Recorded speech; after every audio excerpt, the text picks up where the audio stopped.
Calumet Editions, an eclectic publisher of fiction, nonfiction, and poetry, introduced a new business model nearly a decade ago, in which the publisher and author work as equal partners in a joint venture. Their stable of authors have won numerous and prestigious prizes across literary forms. Where traditional publishers fail to see the value in projects, Calumet cooperates with its authors in realizing a book's potential.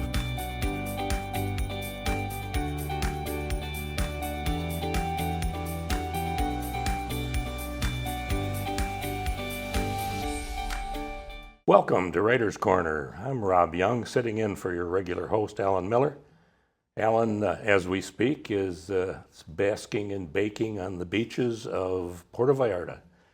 He'll be back next month with his guests Mary Seifert and Paul Rousseau. Today we are graced with the two of Minnesota's superb crime writers, Roger Stelljes and Doug Dorow. Roger's written two series, the McRyan Mystery Series featuring St. Paul homicide detective Mac McRyan, which has a 10-book series that has put Roger in some high-level company. He's both a New York Times and a USA Today bestseller, thanks to that series. And he's also written the Tory Hunter Manchester Bay Mystery Series, 7 books so far in that featured series. Doug has also written 2 series, both FBI-based thrillers. The first series features FBI Special Agent Jack Miller, and the second is more of an ensemble cast featuring the FBI hostage rescue team. Welcome, gentlemen. Thank you for coming to Writer's Corner. Thank you for having us. Doug, I note both of your books are titled thrillers. And your books, Roger, are titled on the cover Mysteries. In doing this show and my own show, Minnesota Mystery Night, I have found that many readers don't understand the difference.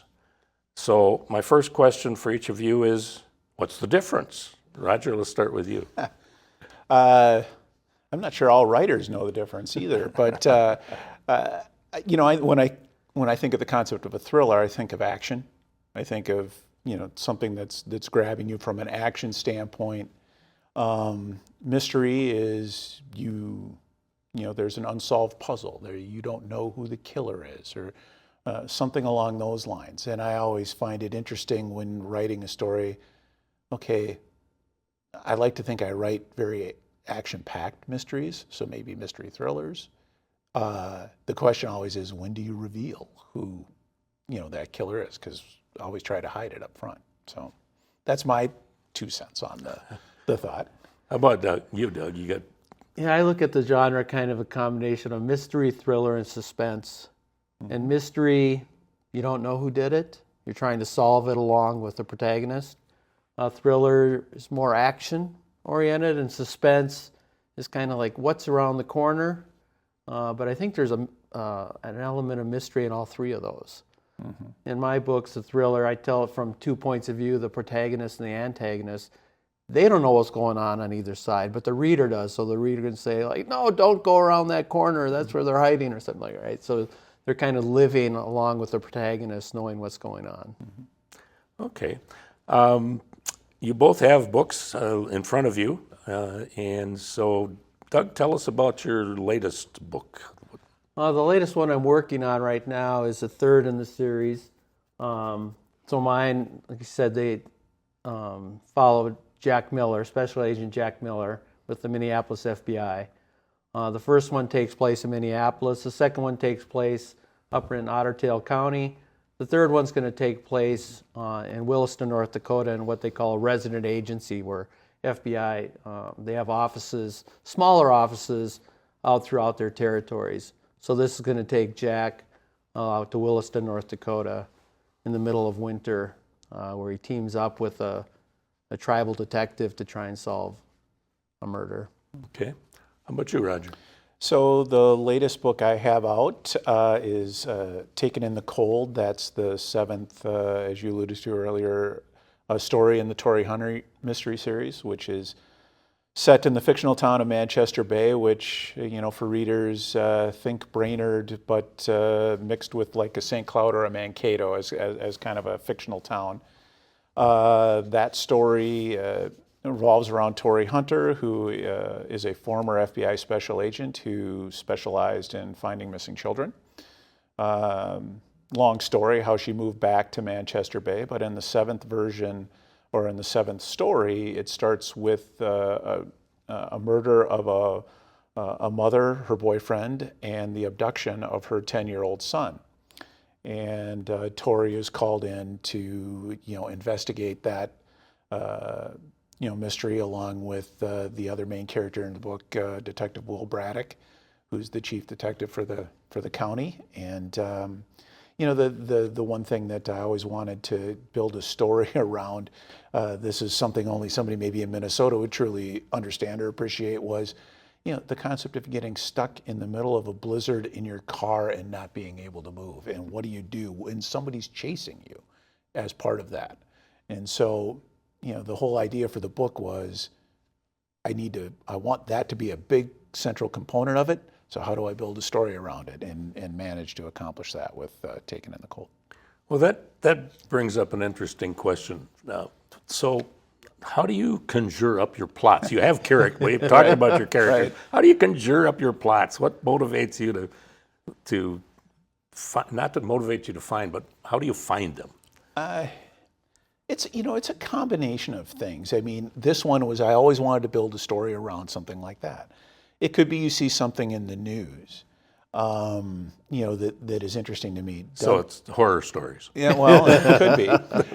But Doug mentioned earlier he's doing a story about Williston. I actually used Williston in one of my books in the Mac Ryan series because I built a kind of a mystery around fracking. So which was hot at the time because North Dakota was exploding with fracking. So I think it always depends. And then I think, I was watching one of the prior, interviews on the show, and Alan Eskins was on, and he talked about the fun of writing was the daydreaming and coming up with the ideas and just jotting down those ideas and thinking about them. And that's how I think a lot of times I end up getting there. I thought that was such a great way to put it, is, you just you have a little kernel of an idea, and then you just start thinking and spitballing ideas about how you can build a story around it. And that's one of the most enjoyable parts of the process, I think. I always think that whenever I listen to Alan Eskins, it's like getting a PhD, in the craft. Yes. Doug, how about you? Where do your plots come from? It's a lot what Roger said. A lot of times I hear something in the news, read a story, and it just kind of catches you, and you think, what if? And then I partner it up with a location, lots of times the weather, all those things are setting together. But a lot of it's a what if. So like for my second book, my wife lost her wedding ring at a public beach, and we went with a metal detector to find it. We started finding other metal things in there. And what we found was a dog tag, a dog license tag from like 1941 for Pelican Rapids. And the question was, how did that get there? And that was a kernel of an idea of how did that get there? And that kind of got me brainstorming and thinking and daydreaming and putting a whole story together about how that got there and what was the mystery and who the characters were involved. Kind of brought that story together. Are your brains always in writing mode? I don't know about Doug, but mine is. I mean, it's interesting. I still practice. I still have a full-time law practice, so I write at night and on the weekends. But I find myself constantly coming back to this. Whether it's a conversation I have with somebody or just something you see during the day, my mind's always like, I got to write that down, because if you don't write it down, it never happened. That's true. And so, no, I find myself drifting off that way all the time. Yeah, I think it's always there. Again, whether you're listening to a story that somebody's telling or observing an interesting person and say, how can I make them into a character? You always start thinking about story and craft, reading somebody else's stories and say, what did you like in that story? What didn't you like? How would you do it differently? How could you emulate that and try and do it better? Yeah, I think that's part of the curse. Maybe when you're golfing, maybe you're not thinking about stories, but most of the other time, yeah, you're always kind of engaged in the story. So I just sent in my most recent Tory Hunter story to my editor, and so which starts the process, and it starts with a golf scene. So I do find ways to maybe mix it in a little bit. Yeah, that's funny. So Have your characters ever surprised you? And refused to behave the way you want them to? Yeah, I mean, well, you're always in control of that, but sometimes you'll be writing and you'll be like, this would be a really ideal time for them to do something completely out of character, and you never know where that's going to take you. And it doesn't have to be just in that book, but it plants kernels, I think, for future books, because one of the things I think, especially what I did with this series is, I left my main character, one of my main characters, really kind of a closed off person. And so we keep pulling back layers of the onion as we go along. And I'm always curious, where do we go next with them? I don't have some master scheme, out of 15 stories. I think it just evolves naturally with the story taking them there. So sometimes they do, yeah. How about you, Doug? Have you got some recalcitrant character that doesn't want to Yeah, behave? so usually who surprises me, so my protagonist is the same person kind of throughout the stories, but I really enjoy either writing the sidekick.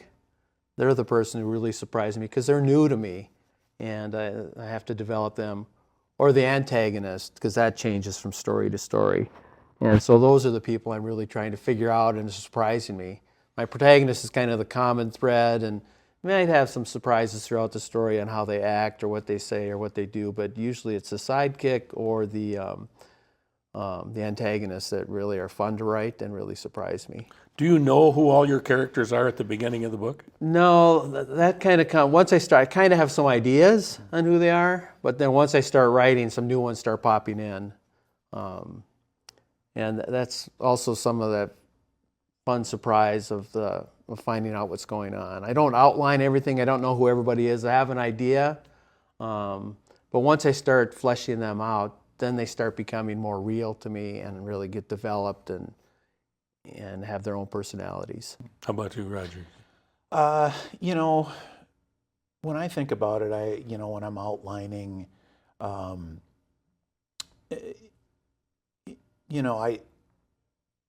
sometimes it just is where the story's going to take you. I mean, when I outline with enough detail that I know where I'm going. But, as you write along, you realize sometimes whether it's maybe a shortfall in your plot or something you didn't take care of, or I'm going to need a character here.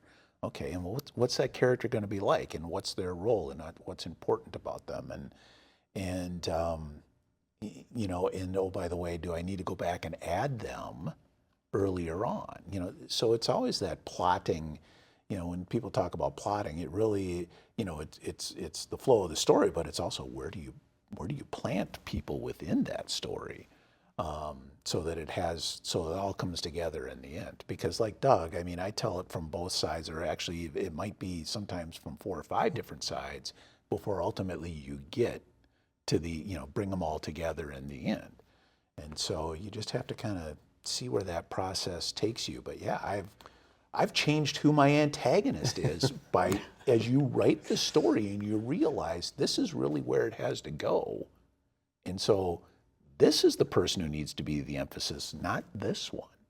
So it just kind of evolves and changes over time. So I detect a plotter, sort of, versus a pantser, sort of, both of which kind of leak over into the other mode of planning. Yeah, I call myself a plantser because I need kind of that beginning and end and maybe a couple of middle milestones, but not a detailed outline. So do you know the end of your story before you start to write it? I have an idea of it, but often it changes as I write the story and learn more about it.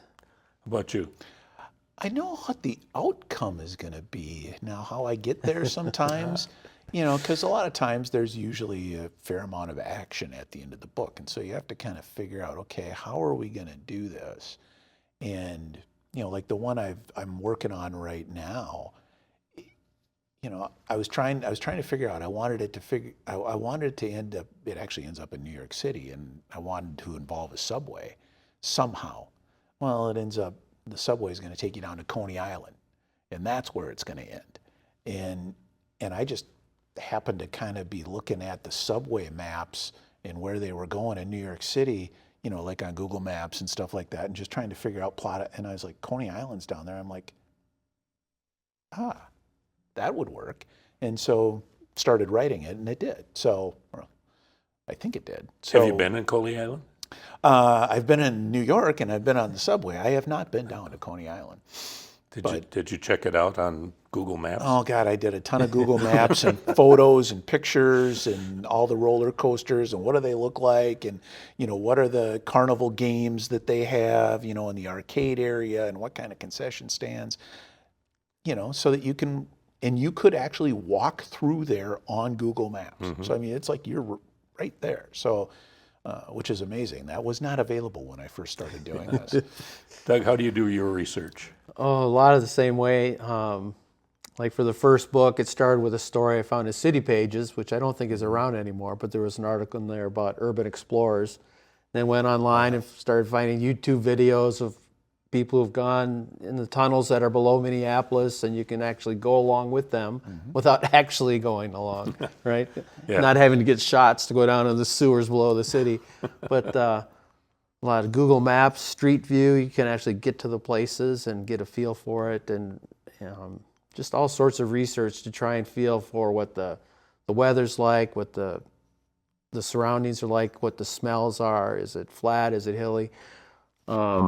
The current story I'm writing takes place in Williston, and I had this accident take place, and I said, okay, the detective and the FBI agent have to go out into this field, and then we drove through there for vacation on the way to go skiing in Montana, and all of a sudden, actually being there is like, well, there's barbed wire fences and things that I have to put in their way as well. So just actually knowing the location and making it real for your reader, because they'll find those things and they'll come back and say, oh, it's not real, it's not...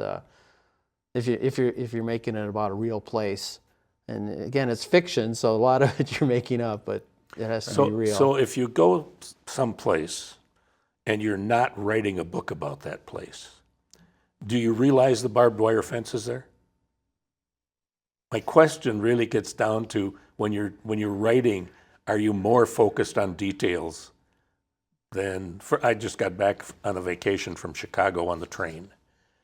I wasn't writing anything. I would 100% agree with that concept. I mean, because my wife and I and our family, we've started traveling a fair amount here, and I'm always trying to get ideas from where I'm going there. But to your point, do I know that there's a barbed wire fence there or not? No, but I'll remember the general area. But then when you're actually sitting down and writing, those are the kinds of things. Okay, now I got to try to put my mind back in there. Yep. And was that there or wasn't it there, or can I find it on Google Maps, or as Doug just said, it's fiction, so we can fit it to what we need. But you always want it to be realistic, and so you do want it to be reflective of where it was you were. You guys have both been doing this quite some time. Doug, I think your first book was published in 2011. 11, yeah. 11 years, 2002? 6. 6? Okay.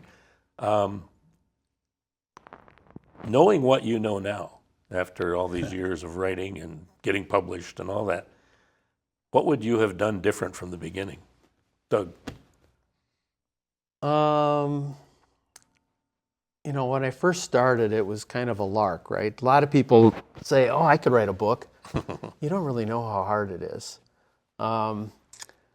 I took some classes at the Loft, did some reading on it, tried writing a book. I think I would have got feedback on my early story from somebody more experienced, like an editor or something earlier in that writing. But other than that, I don't know if I'd do anything differently other than create a better writing habit for myself and making it... It's tough to have a job and a family and write, but you have to carve out that time. But it's something I like to do because I can't paint, I can't draw, I can't play an instrument, but I can write stories and get into my imagination and sit down at a keyboard and create those stories. What about you, Roger? I think when I look back on it, because I have been doing a little bit of that reflecting here the last year or two when I think about writing, and you know, with my main character in my first series, Mac McRyan, I think when I wrote that first book, I told too much of his story. I wish I would have held a little more of it back so that I could have more slowly unfolded some of it as I worked forward.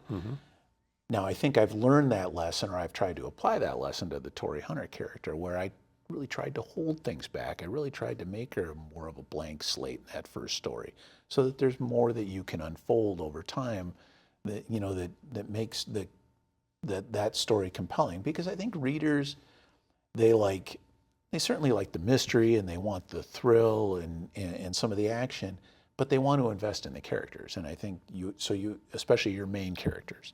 And so you have to build them, I think, especially in a series, more slowly, so that the reader's interested in coming back and see, okay, what's happening with Tori in this one? What's happening with Braddock in this one? What happens with some of the, you know, as Doug talked about earlier, the sidekicks, you know, because those are characters that help propel your story in kind of those little ways where they're the ones who help reveal your main character.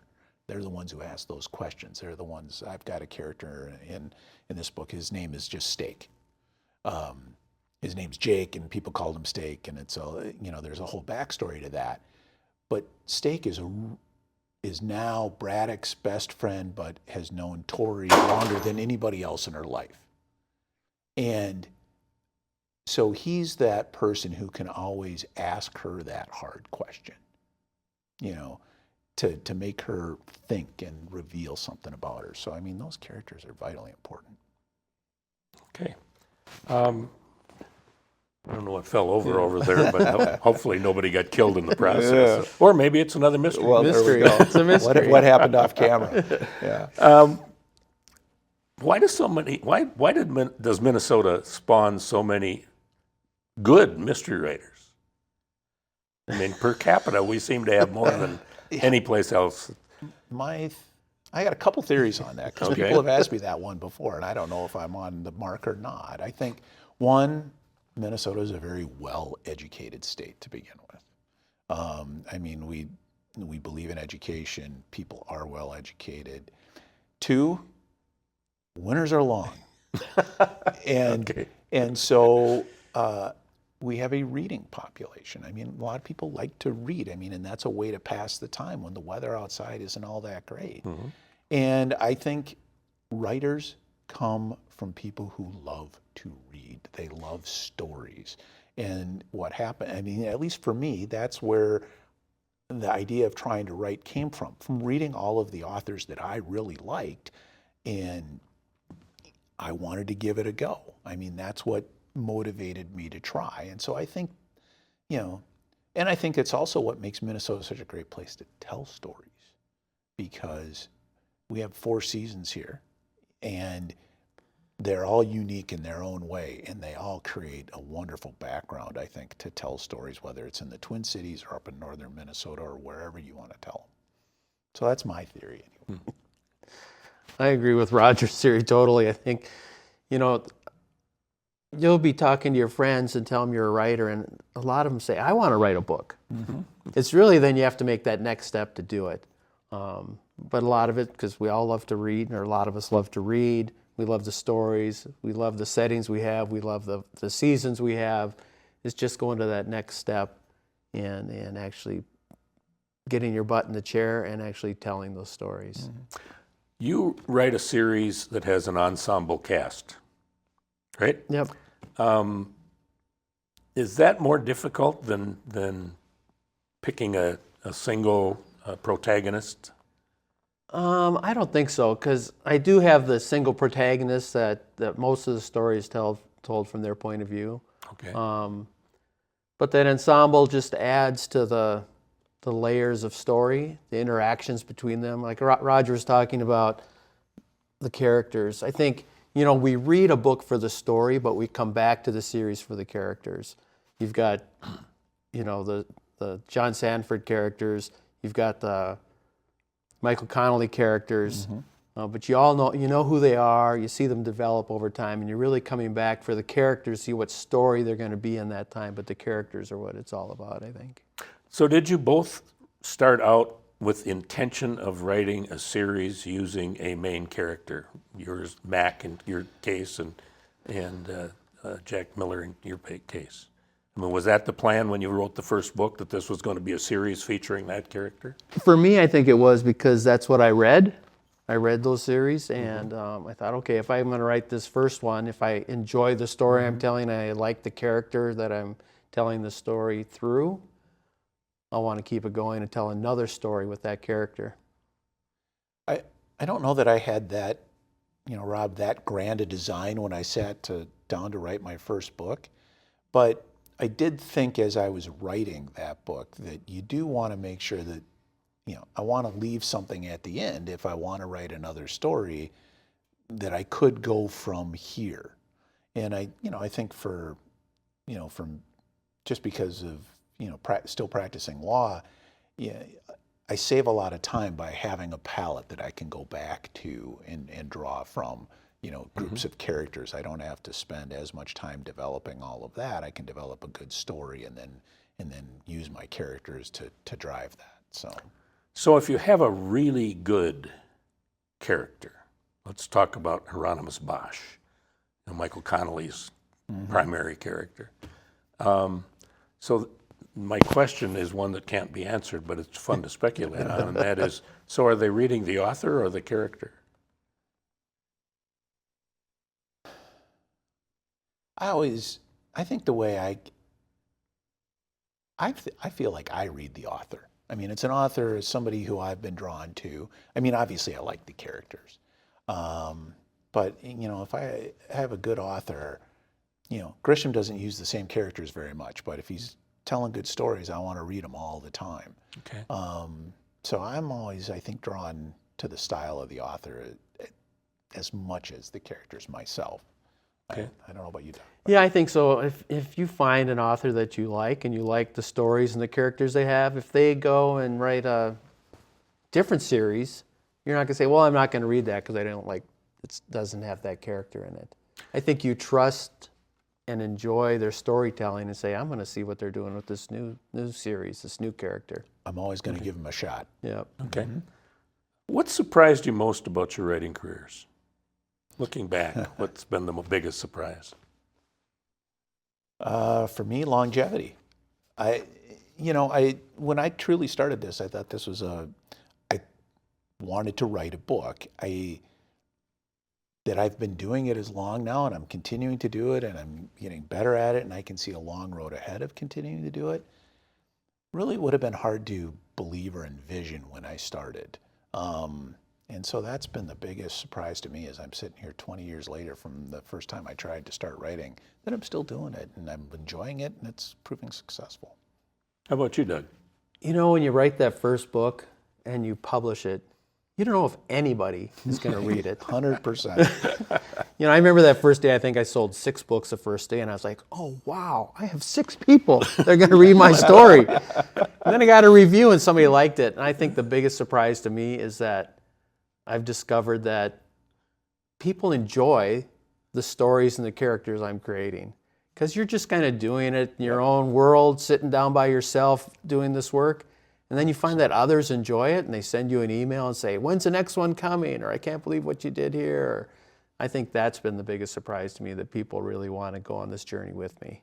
Gentlemen, we're about out of time, but I want to thank you both for coming. It's been a delightful half hour to spend together with 2 of the great authors in Minnesota, Roger Stelljes and Doug Dorow. Come on back next month when Alan Miller is back with his guests, Barry Seifert and Paul Rousseau.